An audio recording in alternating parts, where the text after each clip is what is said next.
இந்த வீடியோவில் நம்ம என்ன பார்க்க போகிறோம்னா செல்ஸ் வந்து எப்படி கனெக்ட் பண்ண போகிறோம்னா சீரிஸ் அண்ட் பேரலல் கனெக்ட் பண்ண போகிறோம். அதோட சர்க்யூட் டயக்ராம் பார்க்க போகிறோம். அதோட டெரிவேஷன்ஸ் வந்து இந்த வீடியோவில் நம்ம டீட்டெயிலாக பார்க்கலாம். ஃபர்ஸ்ட் என்ன பார்க்க போகிறோம்னா cells are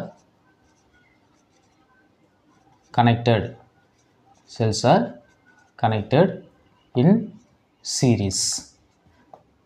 செல்ஸ் வந்து எப்படி கனெக்ட் பண்ண போகிறோம்னா சீரிஸ் கனெக்ஷனில் கனெக்ட் பண்ண போகிறோம்.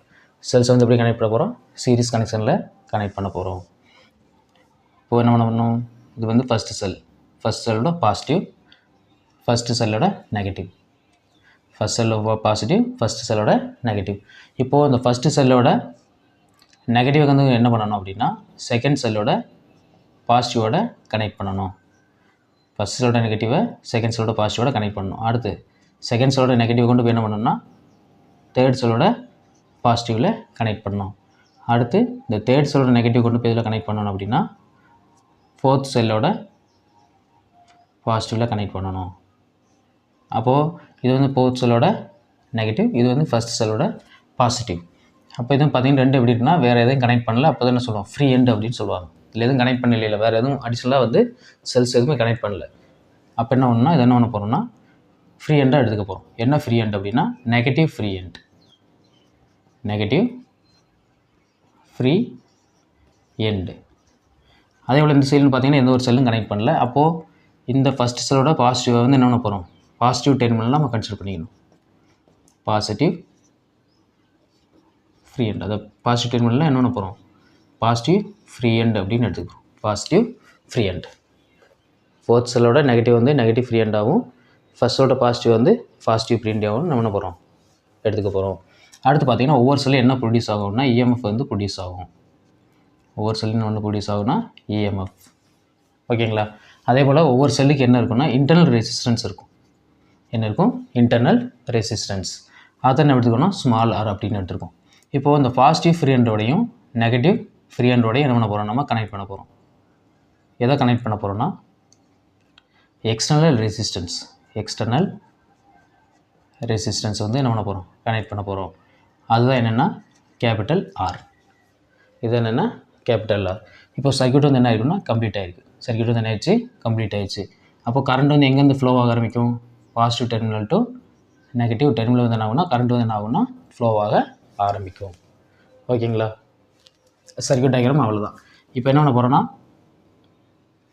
இப்போ ஆறுங்கிறது என்ன அப்படின்னா இன்டர்னல் ரெசிஸ்டன்ஸ். ஆறுங்கிறது என்னன்னா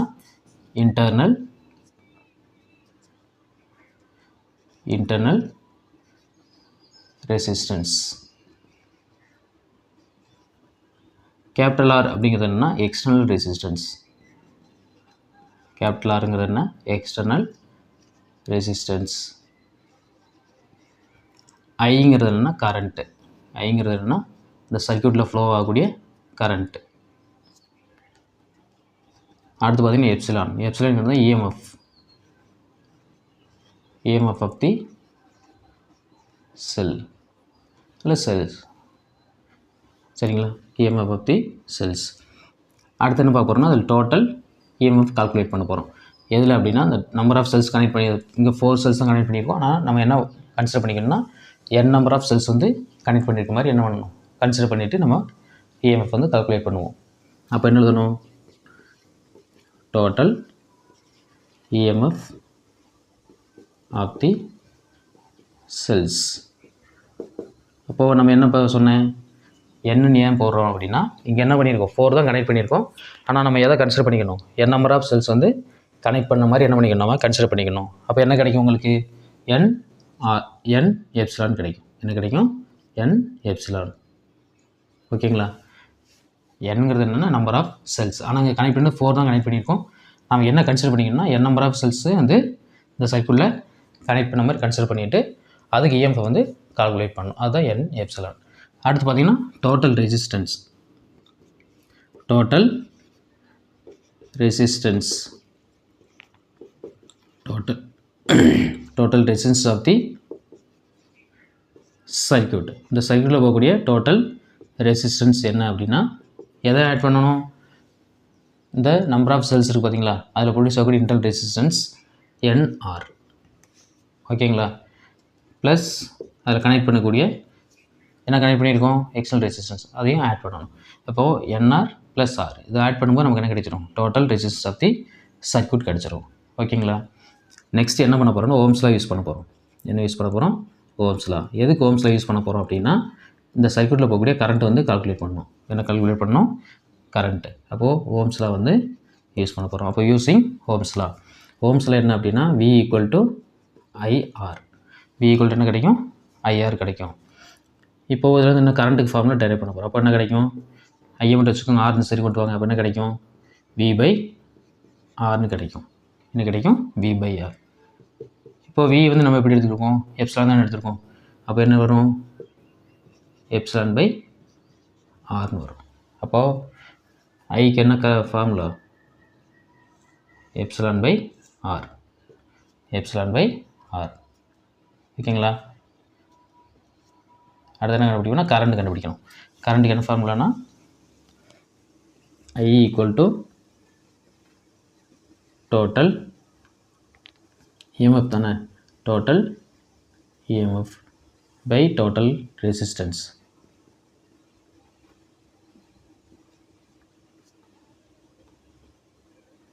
டோட்டல் ரெசிஸ்டன்ஸ். Total resistance. ஓகேங்களா. அடுத்த என்ன பண்ணணும்னா, நம்ம இந்த டோட்டல் இஎம்எஃப்பும் டோட்டல் ரெசிஸ்டன்ஸும் என்ன பண்ணணும், இந்த ஃபார்முலாவில் சப்ஸ்டியூட் பண்ணணும்.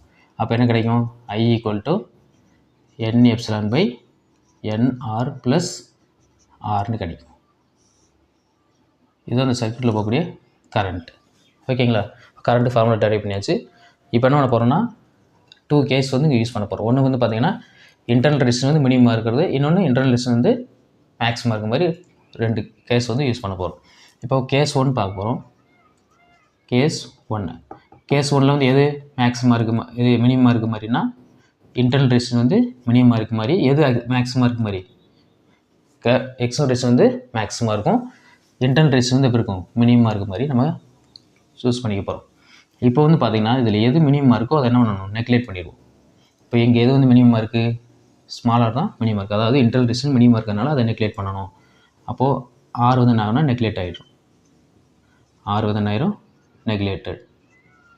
அப்போ நெக்லேட் பண்ணிட்டேன்னா அந்த ஈக்குவேஷன் எழுதுங்க, I equal to N epsilon by NR plus R. இப்போ எது நெக்லேட் ஆயிரும், இந்த டைம் வந்து நெக்லேட் ஆயிரும். அப்போ என்ன கிடைக்கும், I equal to N epsilon by capital R கிடைக்கும். என்ன கிடைக்கும், கேபிட்டல் ஆர். நமக்கு தெரியும் எப்சிலான் பை ஆருங்கிறது என்னென்னா I. எப்சிலான் பை ஆருங்கிறது என்னென்னா I. இங்கே என்ன எடுத்துக்க போகிறோன்னா, ஐயை வந்து எப்படி எடுக்க போகிறோம், இந்த எப்சிலான் பை ஆர் வந்து என்ன பண்ணால் I1 எடுக்க போகிறோம். எப்சிலான் பை ஆர் வந்து எடுக்க போகிறோம் I1. I1 என்னென்னா ஒரு செல்லில் ப்ரொடியூஸ் ஆகக்கூடிய கரண்ட், ஒரு செல்லில் ப்ரொடியூஸ் ஆகக்கூடிய கரண்ட்டு. அப்போது இதை வந்து என்ன பண்ணணும், எப்சிலான் பை ஆருக்கு போல் I1ன்னு இந்த ஈக்குவேஷனில் சப்ஸ்டிட் பண்ணணும். அப்போ என்ன கிடைக்கும், I ஈக்குவல் டு NI அப்படின்னு கிடைக்கும். என்ன கிடைக்கும், NI. இப்போ பார்த்தவங்களுக்கே தெரியும் இது வந்து ஒரு செல்லில் ப்ரொடியூஸ் ஆகக்கூடிய கரண்ட்டு. அதோட என்ன பண்ண போகிறோம், நம்பர் ஆஃப் செல்ஸ் மல்டிப்ளை பண்ணும்போது நமக்கு என்ன கிடைக்கும், மேக்ஸிமம் கரண்ட் வந்து அவுட்புட்டாக கிடைக்கும். என்ன கிடைக்கும், மேக்ஸிமம் கரண்ட். மேக்ஸிமம் கரண்ட் வந்து என்னவா கிடைக்கும், அவுட்புட்டாக கிடைக்கும். மேக்ஸிமம் கரண்ட் அதனால் கிடைக்கும், அவுட்புட்டாக நமக்கு கிடைக்கும். இப்போது ஃபஸ்ட் ஒன்றில் வந்து எது மினிமமாக இருந்துச்சுன்னா இன்டர்னல் ரெசிஸ்டன்ஸ் வந்து மினிமமாக இருந்துச்சு. அடுத்து நெக்ஸ்ட் கேஸில் என்ன பண்ண போகிறோம்னா, இன்டர்னல் ரெசிஸ்டன்ஸ் எப்படி இருக்கும், மேக்ஸிமமாக இருக்கும்போது நம்ம கன்சிடர் பண்ணிட்டு அதுக்கான ஈக்குவேஷன் வந்து பார்க்க போகிறோம். இங்கே வந்து பார்த்திங்கன்னா எது மேக்ஸிமமாக இருக்குது, இன்டர்னல் ரெசிஸ்டன்ஸ் வந்து மேக்ஸிமமாக இருக்க மாதிரி நம்ம போட்டுக்கணும். எதோட கம்பேர் பண்ணும்போது, கேபிட்டலாக கம்பேர் பண்ணும்போது எதை மேக்ஸிமமாக இருக்குது, இன்டர்னல் ரெசிஸ்டன்ஸ் வந்து எப்படி இருக்குன்னா மேக்ஸிமமாக இருக்குது. அப்போ என்ன பண்ணணும், இப்போ எது மினிமமாக இருக்கோ அதை நெக்லேட் பண்ணணும். இங்கே வந்து எது மினிமம், கேபிட்டல் தானே இது மினிமமாக இருக்குது, அப்போ அதை நெக்லேட் பண்ணிடணும். அப்போ கேபிட்டல் ஆர் வந்து என்ன ஆயிரும், நெக்லேட்டட். கேபிட்டல் ஆர் என்ன ஆயிரும்னா நெக்லேட் ஆயிரும். கேபிட்டல் என்ன ஆயிடுச்சு, நெக்லேட் ஆயிடுச்சு. அடுத்து இந்த ஈக்குவேஷன் எழுதிக்கிங்க, என்ன வரும், I equal to N epsilon by என்ன எழுதணும், NR ப்ளஸ் ஆர். இதில் எது நெக்லேட் ஆகுது அப்படின்னு பார்த்தீங்கன்னா, எது நெக்லேட் ஆகுது, கேபிட்டல் ஆர் வந்து நெக்லேட் ஆயிரும். ஏன் நெக்லேட் ஆகுதுன்னா அது வந்து என்ன இருக்குது, இன்டர்னல் ரெசிஸ்டனோட கம்பேர் பண்ணும்போது எக்ஸ்டர்னல் ரெசிஸ்டன்ஸ் வந்து என்ன இருக்குது, மினிமமாக இருக்கிறதுனால வெரி வெரி ஸ்மால். அதனால் என்ன பண்ண நெக்லேட் பண்ண போகிறோம். அப்போ இந்த டைம் போயிடுச்சுன்னா ரிமைன் என்ன இருக்கும், I equal to n epsilon by nr கிடைக்கும். n epsilon by nr. இப்போ என்ன ஆயிரும், எனக்கு என்ன ஆயிரும், கேன்சல் ஆயிரும். அப்போ I ஈக்குவல் டு என்ன கிடைக்கும், எப்சிலான் பை ஆர் கிடைக்கும். இப்போ இதை பார்த்தா உங்களுக்கு தெரியும், இங்கே அவுட்புட் என்ன தான் கிடைக்குது, நம்பர் ஆஃப் செல்ஸ் தான் கனெக்ட் பண்ணியிருக்கோம். ஆனால் இருந்தாலும் எவ்வளோ தான் கிடைக்குது அப்படி அவுட்புட்னா, ஒரு செல்லில் ப்ரொடியூஸ் ஆகிற கரண்ட்டு தான் என்ன அவுட்புட்டாக கிடைக்குது. அப்போ இந்த மாதிரி சீரிஸாக கனெக்ட் பண்ணாலும் என்ன, n நம்பர் ஆஃப் செல்ஸை சீரிஸாக கனெக்ட் பண்ணாலும் நோ அட்வான்டேஜ். எப்போ அப்படின்னா இன்டர்னல் ரெசிஸ்டன்ஸ் அதிகமாக இருக்கும்போது. அப்போ இங்கே அவுட்புட் என்ன தான் கிடைக்கும் அப்படின்னா மினிமம் கரண்ட் தான் கிடைக்கும். என்ன கிடைக்கும், மினிமம் கரண்ட்டு தான் என்னமா கிடைக்கும், அவுட்புட்டாக நமக்கு கிடைக்கும்.